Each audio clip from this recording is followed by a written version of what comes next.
My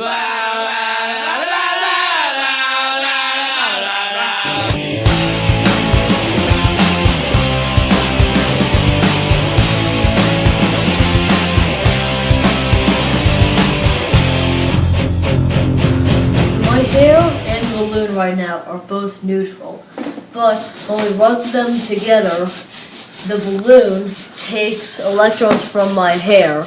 So now my hair becomes positive and the balloon becomes negative. As you can tell, the hair sticks up because it's positive and is attracted to the electrons in the negatively charged balloon.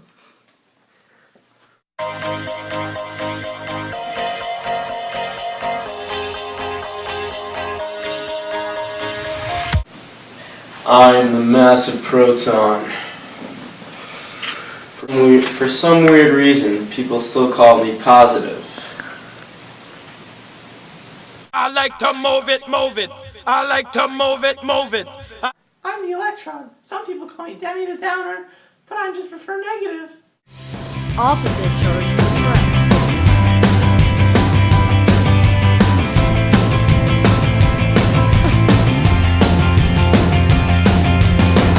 Waking up at the start of the end of the world, but it's feeling just like every other morning before. Now I wonder what my life is gonna mean.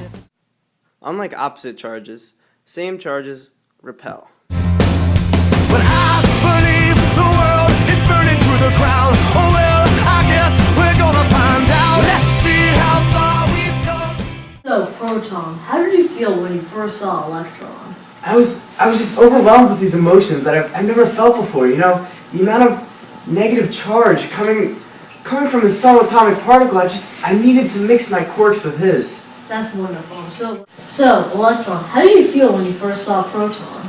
Well, given my relatively small negative size, when I saw his massive positivity, it was just a little bit of positivity in my usually negative world, and we were drawn to each other with our quarks mixing. That's great.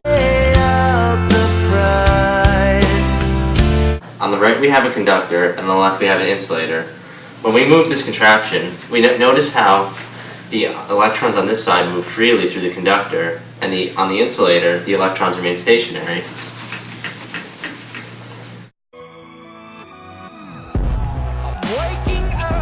There are three parts to a capacitor: the conductor, the insulator, and the other conductor.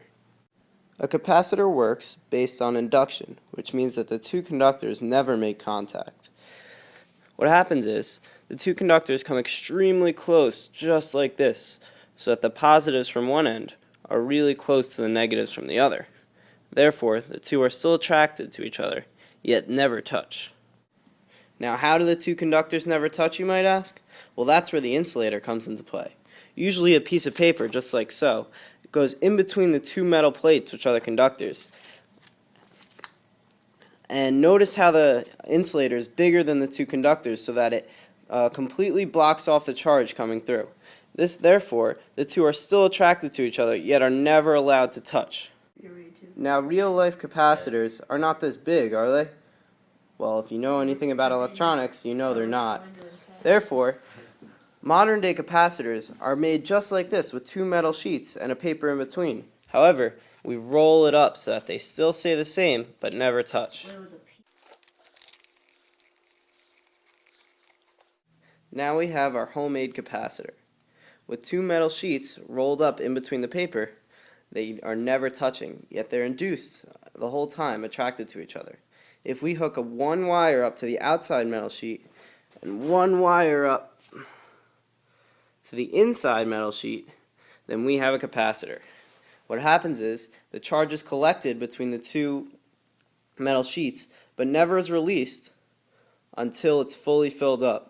Once it's filled up, the capacitor will release the charge, therefore holding the charge while it's charging and releasing it while it's filled up. Folks, there you have it, a real-life application of induction.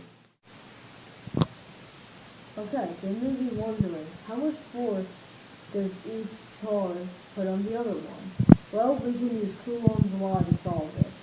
The equation is force equals K times the product of the magnitude of the two charges divided by the square of the distance. K is a constant, 8.99 times 10 to the 9th newtons times meters squared divided by coulombs squared. So in this example, this negative charge has a magnitude of -2 microcoulombs. And this positive charge is +2 microcoulombs. And their distance is 3 meters. So to solve this, we do 8.99 times 10 to the 9th times 2 times 10 to the -6 coulombs, 2 times 10 to the -6 coulombs, divided by 3 meters squared. So the answer is 0.003996 newtons.